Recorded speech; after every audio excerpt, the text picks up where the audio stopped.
Hello, my name is Carina, and in this podcast, Break Fear, Find Freedom, I have conversations with people just like you who have broken their fear and found their freedom, whatever that may be. And shows you how to do the same. So sit back, relax, grab your coffee or your running shoes, whatever makes you happy, and let the fun begin. Oh, by the way, come take my hand and let's go. The door's opening now. Hello, everybody. And today is Carina's Break Fear, Find Freedom. And I've got the most interesting author with me today who's going to explain and describe a lot of fear and freedom subjects. Seth Haven. Now, Seth Haven has written a memoir called My Horizontal Life. And I think we're going to just let Sephe Haven tell us a bit about her and what her memoir is about.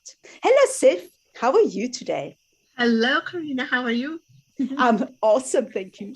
So, Sephe, tell us a bit about your book. It's like a very interesting title, like My Horizontal Life. Tell us a bit about it and why you wrote it and about... Well, let's start with that. Oh, let's start rather with who is Seth Haven in a few lines. Well, it's a pen name. It's short for Persephone. There's a myth of Persephone living in Hades, of course. And when I was an escort, which is what the book's about, I felt like I was living underground, living two separate lives, both secret to each other. So I really kind of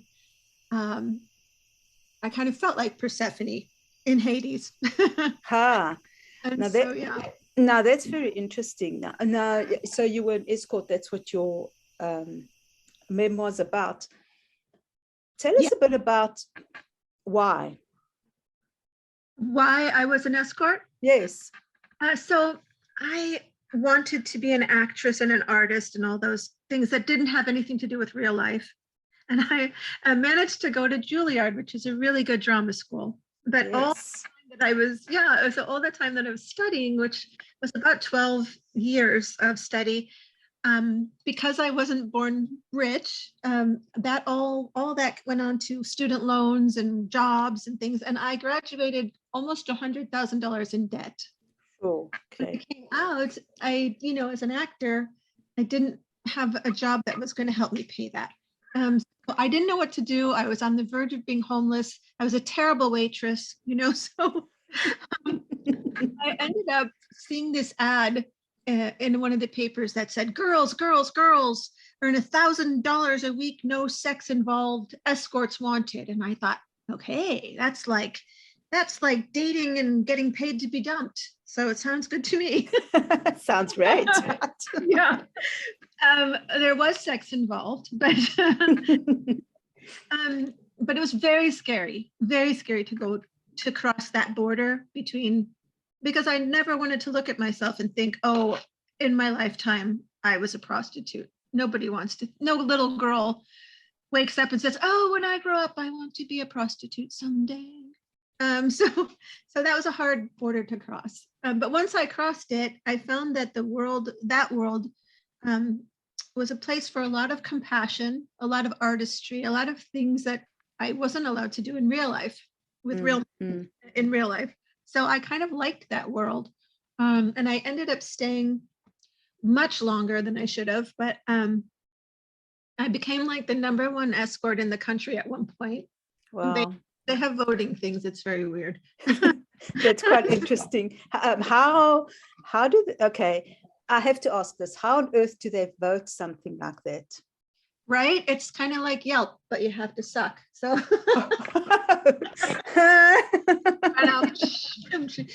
there at that time, which was when the internet first came out and dinosaurs roamed the earth.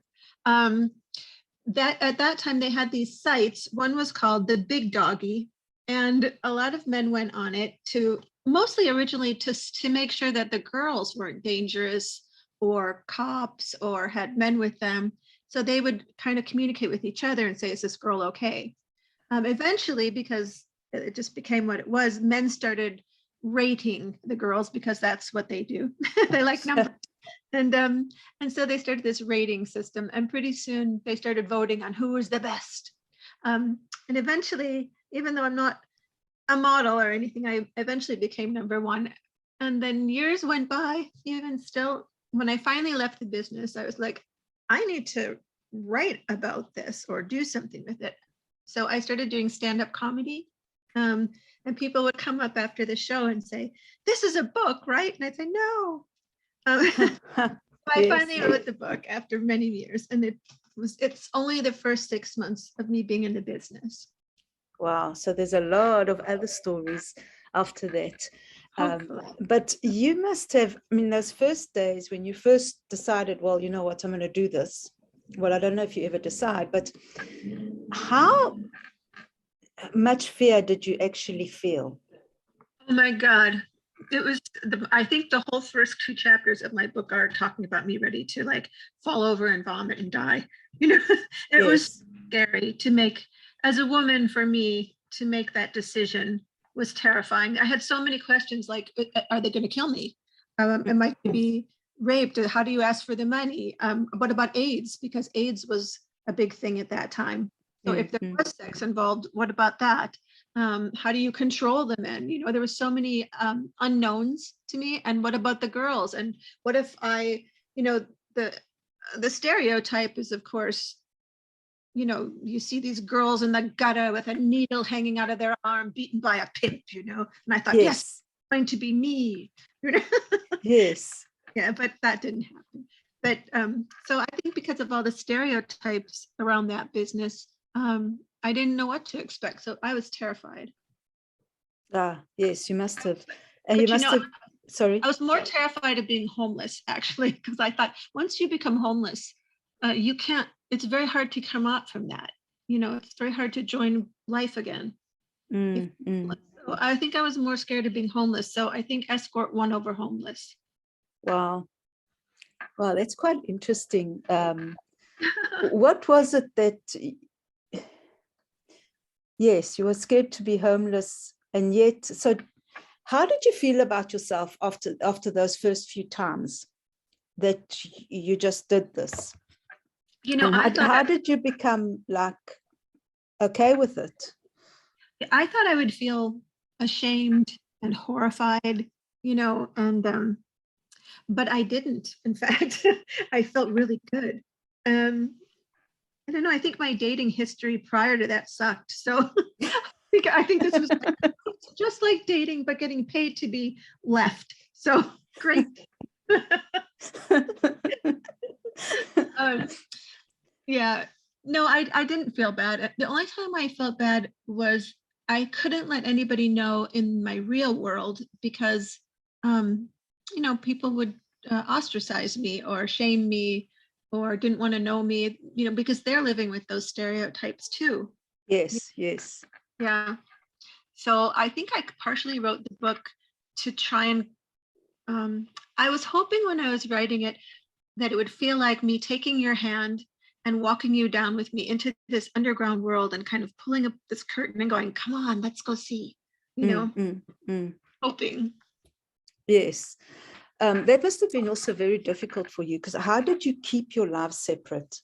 A lot of lying. I lied a lot. Big liar. Really. And then, of course, you had the anxiety of being caught or not. Oh my God, yes. Yeah, of course. All the time. Yeah, because I'm not a great liar, so I forgot what I said. Yeah, they do say liars should have good memories, right? I know. It would be like, I thought you were doing computer programming. I'm like, yes, and massage. And yes. Terrible. Yeah. And what about the drugs? Did you ever go down that road? No, not really. It wasn't really the world that I entered into. I mean, I know that, well, first of all, I have to say I'm white and middle class. And I had privileges because of that, you know, some people don't. So I entered into that business as that person, you know. I I didn't have a sexual abuse history. I wasn't poverty stricken. I was just incredibly broke and poor at that time. So it's a whole different way to enter that business. And also, you know, being lucky enough to be a certain way, I got to enter into the business in a high class agency, you know. So I was protected by that agency, and I met men who were very high class. So it was a whole different segment of the population, as opposed to a girl who maybe is a runaway and being sex trafficked, or, you know, it's a whole different situation. You know what I mean? So why do men do this? I know. Why today? Well, in all honesty, I really think it's honest, in the sense that they want what they want when they want it. It's not any different than what you do or I do with a man on a date. It's just that they want it on their time frame, like now, you know, like at 8 o'clock when they want their pizza too. So it's kind of a convenience. It's like you making an appointment for a hairdresser or a massage. You know, it's very similar. Or, you know, I don't know. It's not. Yes, it's like it's very interesting, because of course we've got all these preconceived ideas, because that's how, you know, you see this kind of relationship, you see things like this in movies. And did you also have like men coming to see you every week or whatever, the same men? And yeah, eventually, well, I started out in an escort agency, which is all they had at the time, because at that time there was no internet. So you had these big yellow pages, you know, the big phone books. Yes, and escort, yes, and all these escort. Now, no, half the population won't know what I'm talking about, but but they had these big yellow pages, and in order to take an ad in the yellow pages, it cost $5,000 a month. wow. And the only people who could afford that were the agencies, and so it was impossible for a girl to be independent. And also, we didn't really know how to take care of ourselves. But when the internet came out, there had these sites online, like these really, nowadays we'd be like, oh my God, that's so old fashioned. But there was these sites called That Mall, and anybody could take like a little ad. And so my ad for company or companionship would be next to the plumber, you know, or a painter or electrician.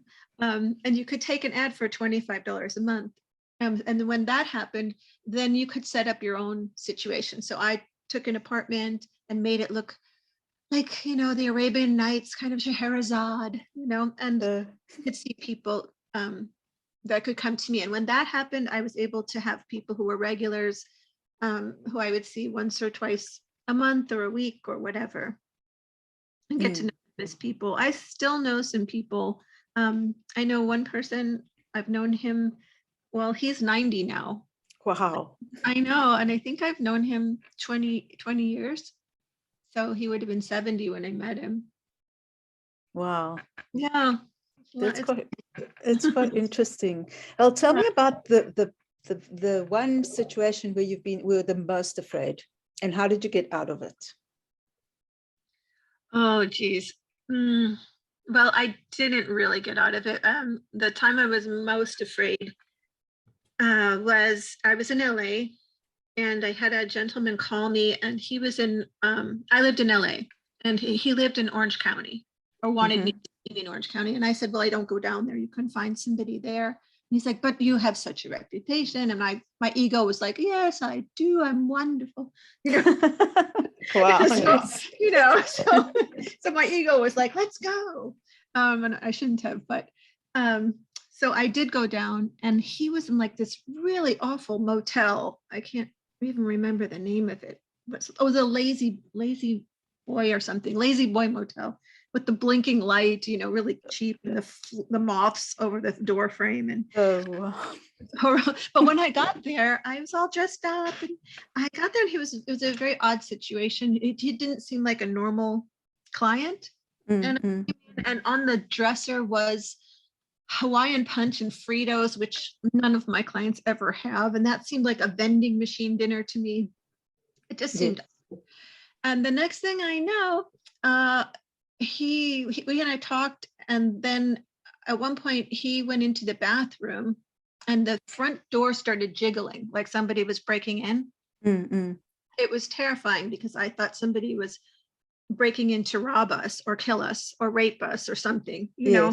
Yes. So I screamed for him, and the door burst open and flash bulbs went off, and I was arrested.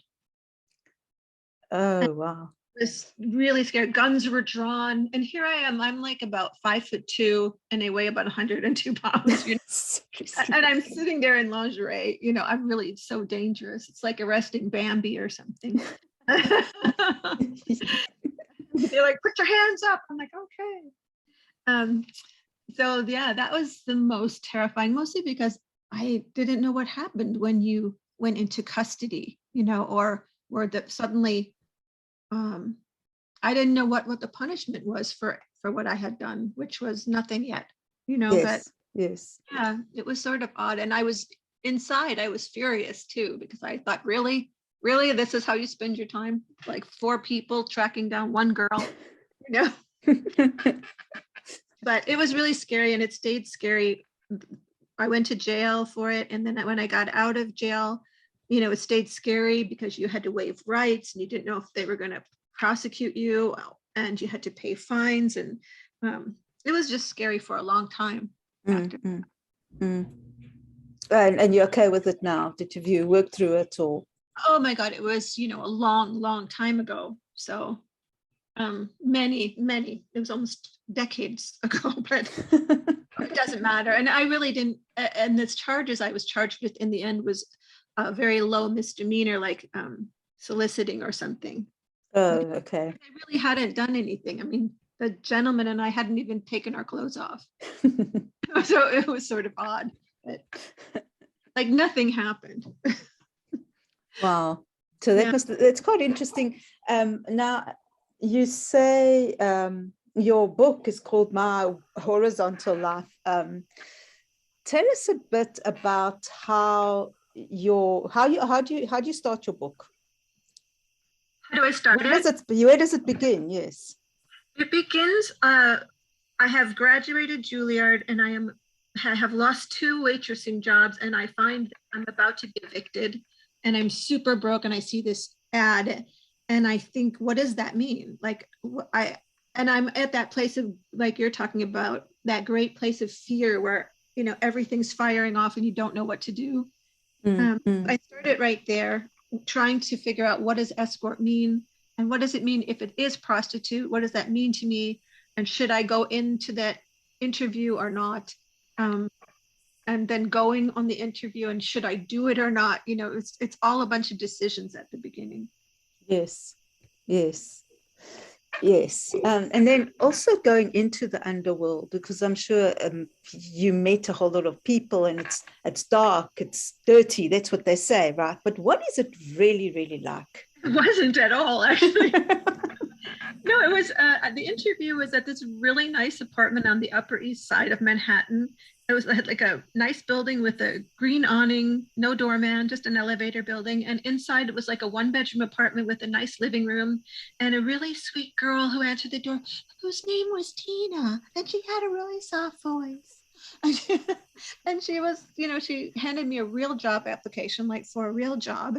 And she asked me if I wanted tea with my application. And I remembered that this was the time of AIDS, but we didn't know anything about AIDS yet. So we thought you could just get it from sexual germs. And so I thought, well, there's probably sexual germs here. So I said, well, thank you to the tea, you know. It's ridiculous. But it was actually quite nice. And then she had told me initially, she said, well, bring what you need in case you're hired. And I thought, what do I need? Because I have my vagina, but what else do I need? You know, what else do people need in this situation? So I went into the bathroom, and I had brought a pink daisy razor. I don't know why. But then I thought, well, if I'm going to do this, you know, I better do something about this bikini line. So I shaved my bikini line in the sink, which I'm sure they were thrilled about. I'm sure. Just in case somebody was going to see it, just in case there was sex involved. That is funny. Yeah, So- that's where the book begins. And tell us, It's 1980s, so that's a bit of a throwback, you know. Remember yes, the 80s, yeah. yes, that's right. Tell me about the funniest thing you ever did, or the funniest client you ever had.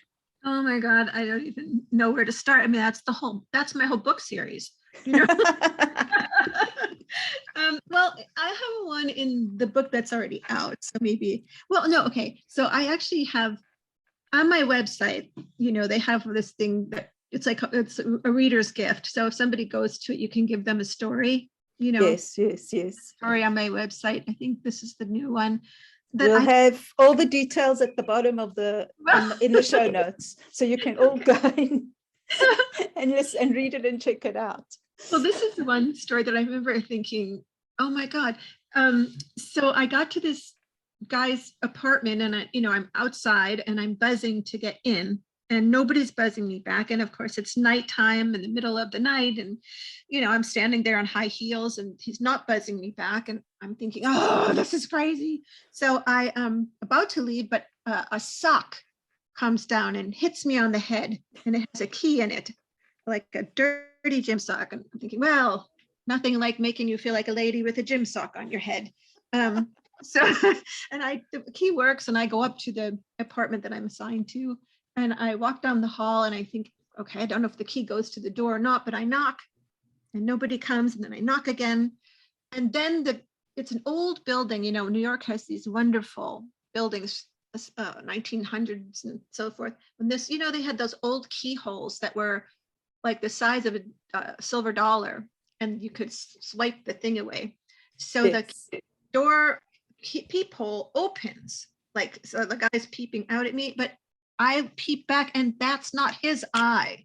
That's the eye of his, and he has put his pee-pee in the peephole. Seriously? Yes. And I thought, oh, I don't know. I think it's going to be a very interesting night tonight.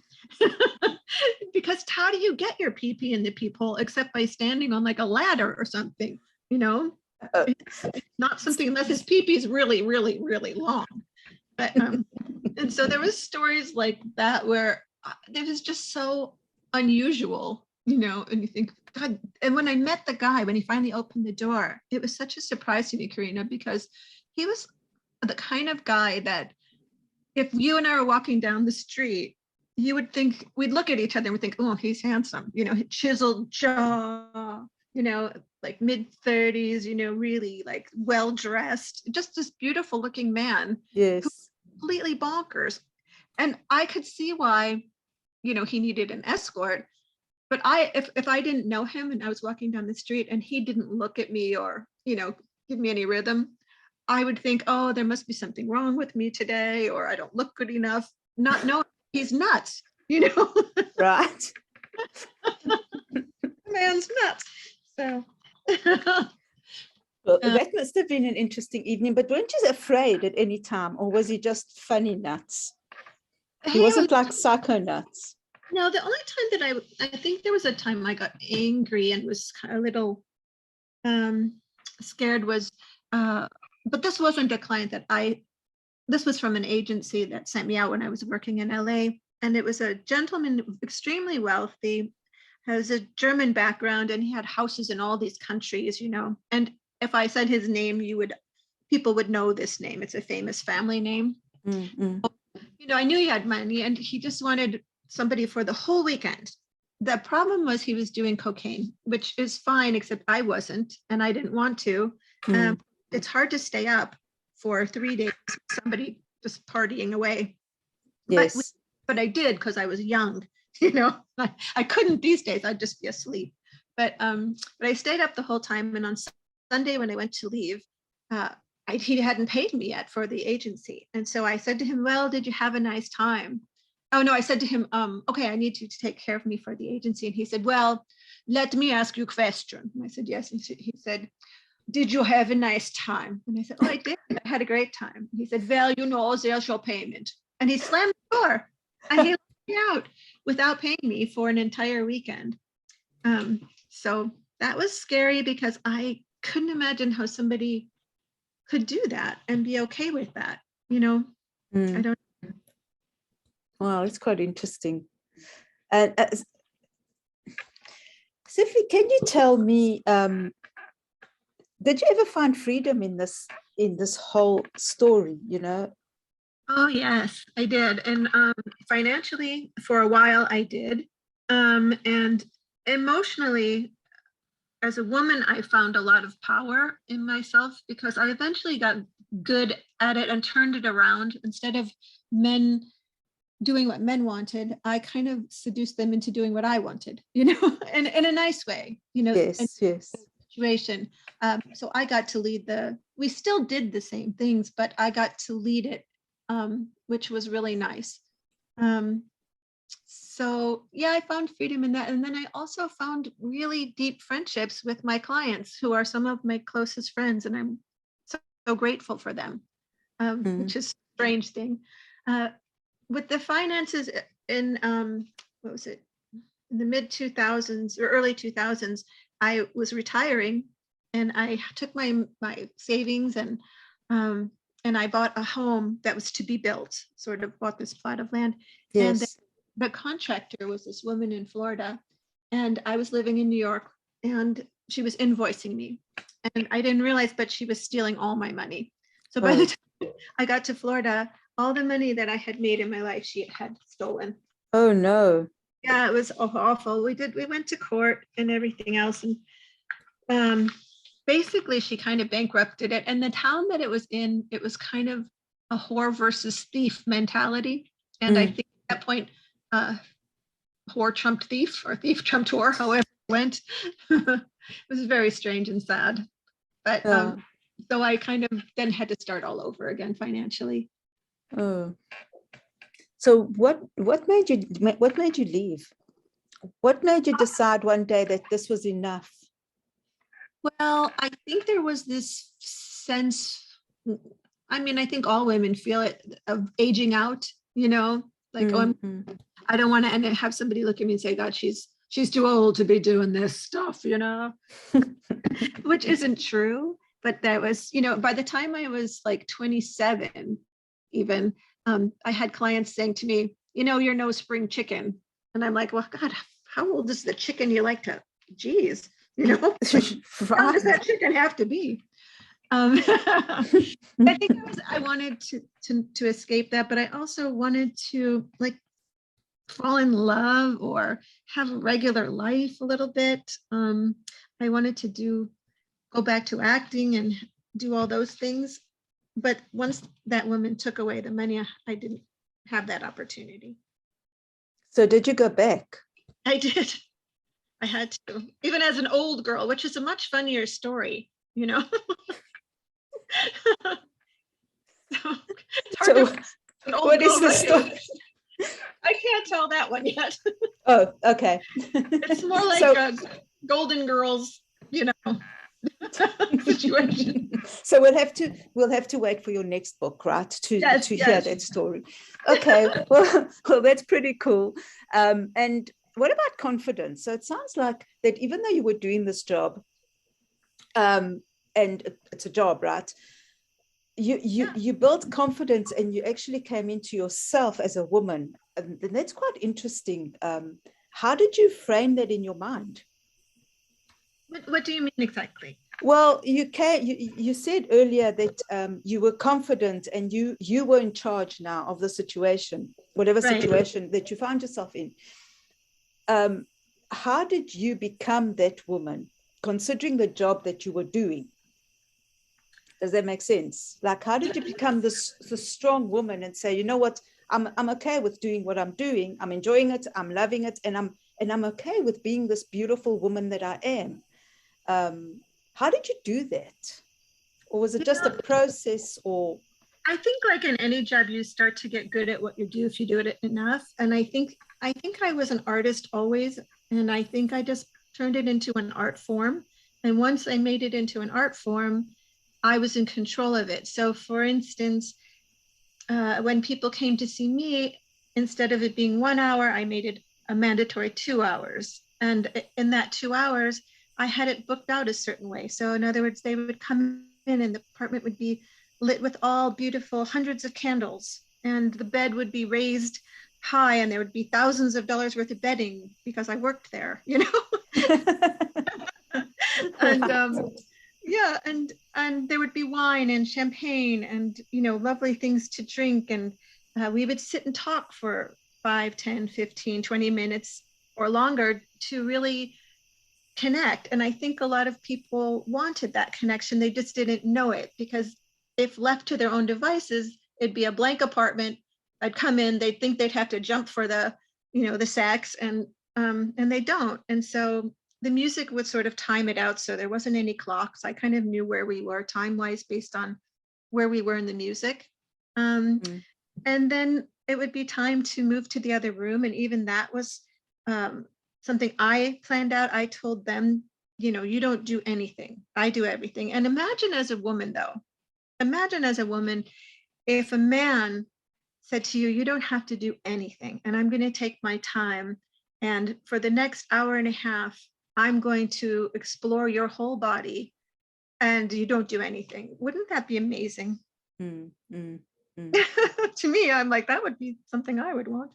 Right. So that's what I would do for them. And then afterwards, there would be a little massage, and I would have like a towel warmer for a nice hot towel.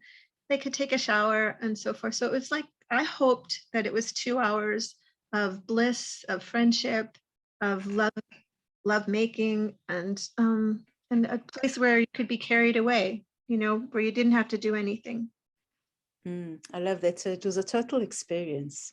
I hope so. And I think within being able to provide that and people wanting that made me feel powerful within my own artistry, you know, not egocentrically, but as an artist and as a person, being able to give that to another person. How is that experience? Because that's like really it's beautiful experience, right? That, you know, you've painted it beautifully. But I'm saying, like, how did this experience that you've had doing the job that you did, how's it influenced your life now, if it has? Well, it has, in that there are still many people in my life that can never know who I am or what I do. As you can tell, we're not on video. Yes. On purpose. There's people that I loved that ostracized me, that will never speak to me again when they found out. Even after reading the book, you know, there's just people that don't want anything to do with that or me. I think it's wrong, and that's okay. You know, they grew up and felt the way they feel. So it prevents me from dating for sure, because first thing I'd have to say to somebody is, you know, they say, what do you do? And I'd say, well, you know, you can't, there's no way to start that conversation. Yes. So, and there's a lot of other reasons to keep it secret. So I think in some ways it's made me have a very isolated life in some ways, you know, which is great for a writer. Oh, yes, it's perfect for a writer. Yeah. So, Sephe, is there anything that you would change? Yeah, if I had to do it again, if I was still going into the business and I had to do it again, I would have not spent I worked like a workaholic. I never took time off. I worked every single day of those years, almost every day. I wish instead that I had created a balance where once I reached a certain financial number and I was comfortable and safe, or felt safe anyways, because your podcast is all about fear. And I think my greatest fear was the finances. And so there was never enough, because I just knew when it was going to go away, and it did. So I think I would have created some balance where I was creating art and acting and writing and doing all that, instead of waiting for decades to start that, you know, waiting for an opening. And it's very interesting how, you know, if we go back to the law of attraction, you know, you get what you focus on, right? So exactly, if you focus on the fear of losing that money, that's exactly what happened to you. I know it. It's so, and it's so interesting you say that, because I thought to myself years later, I thought, I think I brought this upon myself. Yes. This horrible woman, and this, what a strange thing to happen. A horrible, strange thing. Yes. Yes. And it's interesting that it was a woman that did it and not a man. Yes. So that's also very interesting to me, in the grand scheme of things, right? Because as a woman, to have the courage to do what you did, right? Because it takes courage to do it. It takes courage. It takes, well, I'm assuming, right? I'm talking from just looking in, right? But I think it would take a lot of courage, a lot of confidence, a lot of to be in yourself almost, to be able to do something like that, especially because you were a high class escort.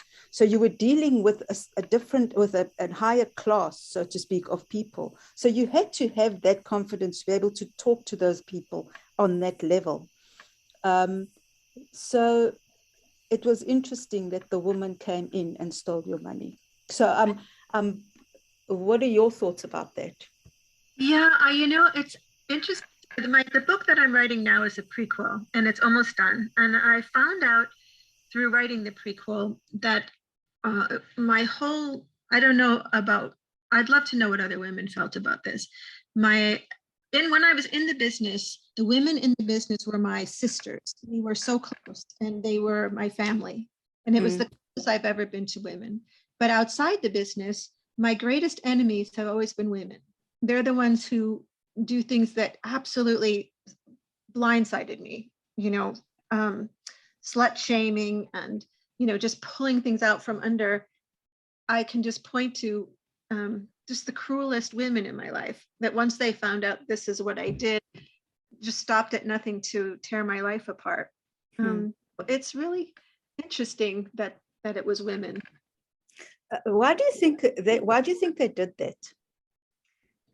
I think it really touches a nerve. I think, first of all, and not to sound, all Me Too and blah, blah, blah, but I think we are raised under a patriarchal culture, and we don't even realize. I didn't even realize how much it affected who I was and what my limitations were as a person.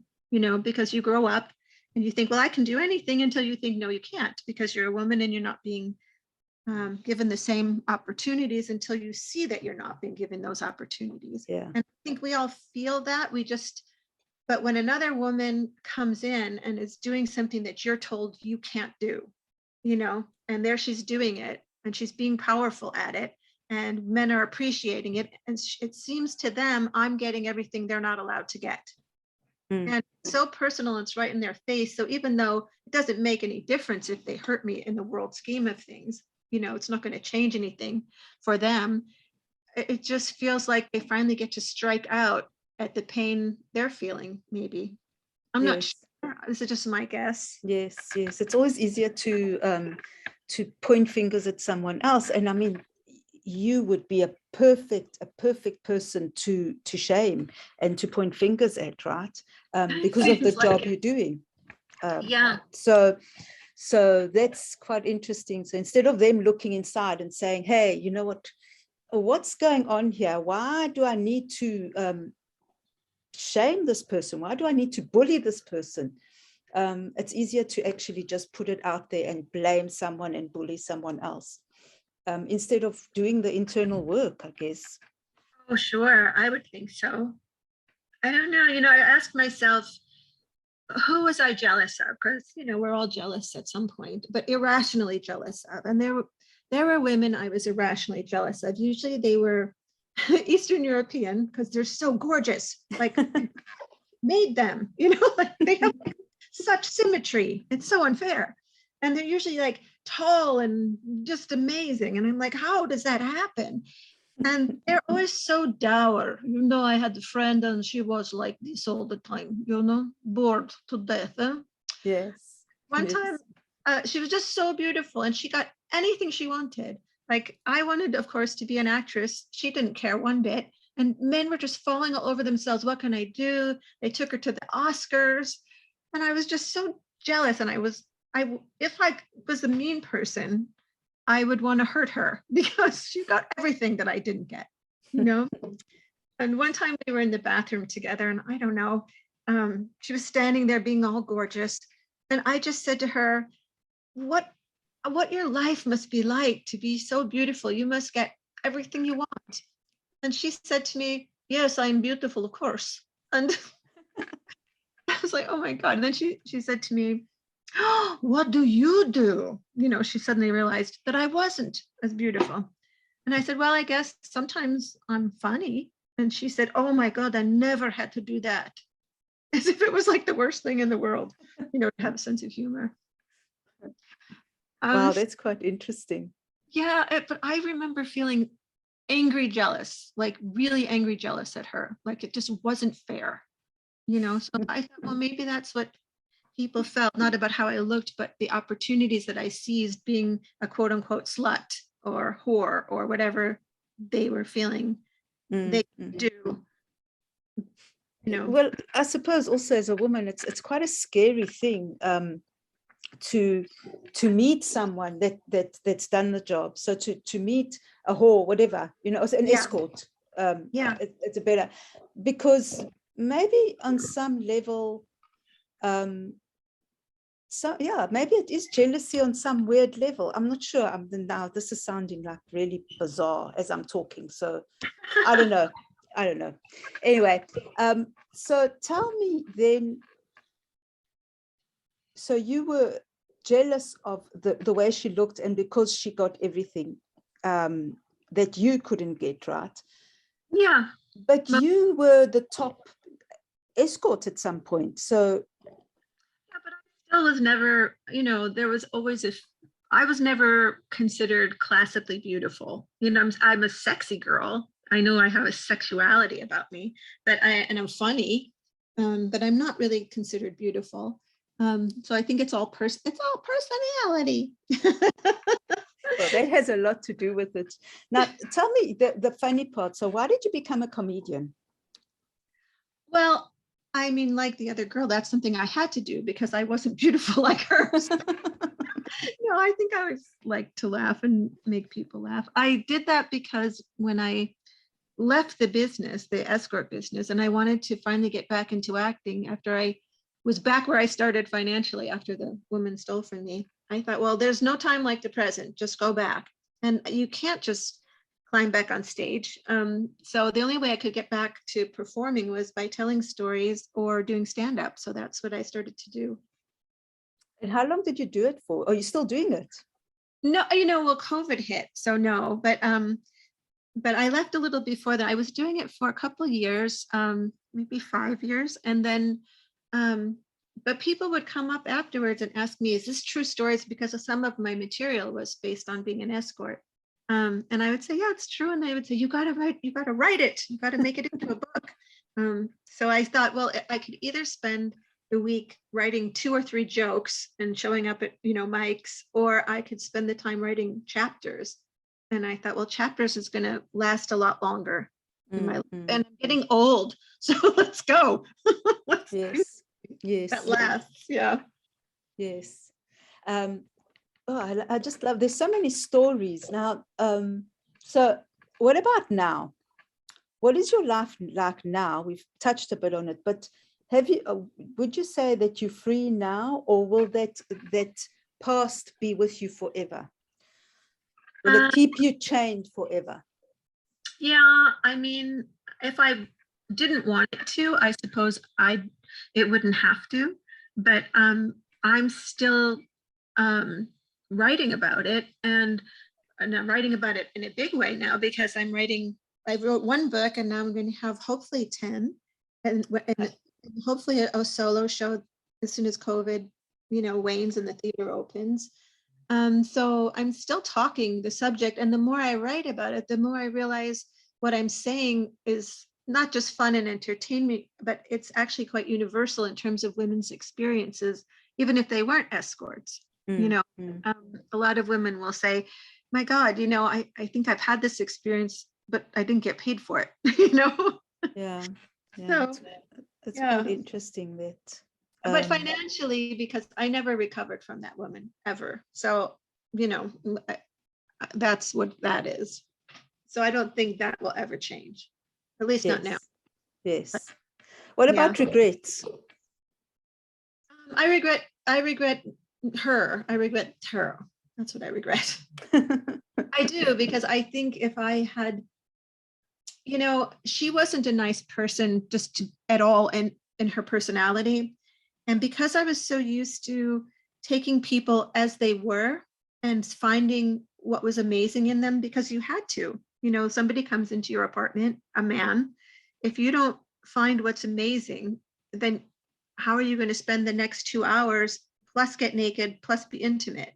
So you find the best in people really fast. And I think when I met her, I thought she was an awful person. And I told the person who introduced me to her, actually, I said, I don't trust her. She's like a pit bull.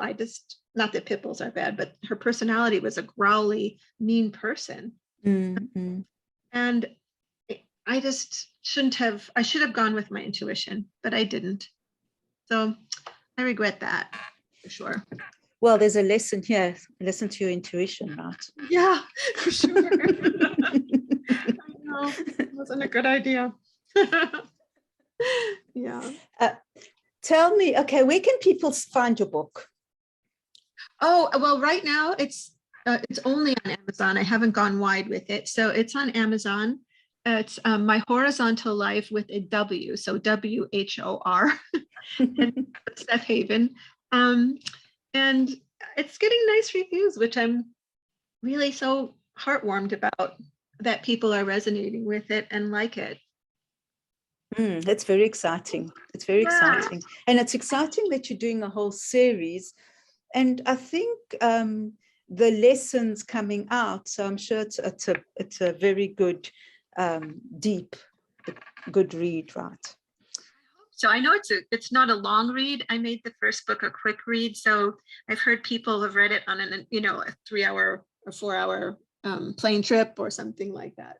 Or, so that's good, Yes. I had one woman say to me the other day, she said, I took off the day of work and I just read the whole thing in one day. I was like, okay, that's great. Well, how did that make you feel that you took a day off for you? It made me feel so good. I was like, oh, thank you so much. So wonderful. Because when, you write, you're a writer too. And, when you're writing, you're just hoping that people will resonate with what you say and like it, of course, Yes. So it's so wonderful when people contact me and tell me things that they liked. Or I had somebody recently read it, and the whole time he had we knew each other, but only vaguely, like acquaintances. And he started texting me all these lines every time throughout the whole book that he would read. And he'd say, oh my God, this line, that line is great. Oh, don't tell me, I can't even read this part. It was nice, really sweet. That's very nice. That shows you that it's a very good read. I hope so. For some people. I suppose it wouldn't be for everybody, but.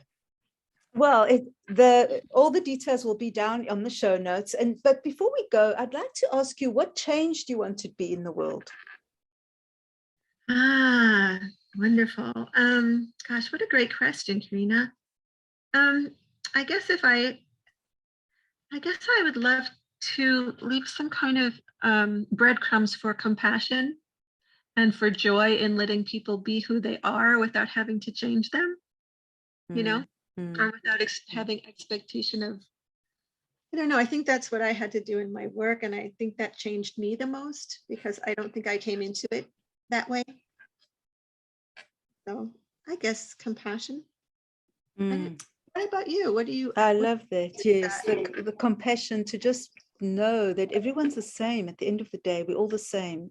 It doesn't matter what you do or what color you are or what color eyes you are or where you live. We're all the same in the grand scheme of things. And if we could just, my second name is Pollyanna, okay, just by and by, So if we could all just hold hands and support each other and love each other, no matter whether you're homeless or you an escort or you a wealthy person, in the grand scheme of things, we're all the same.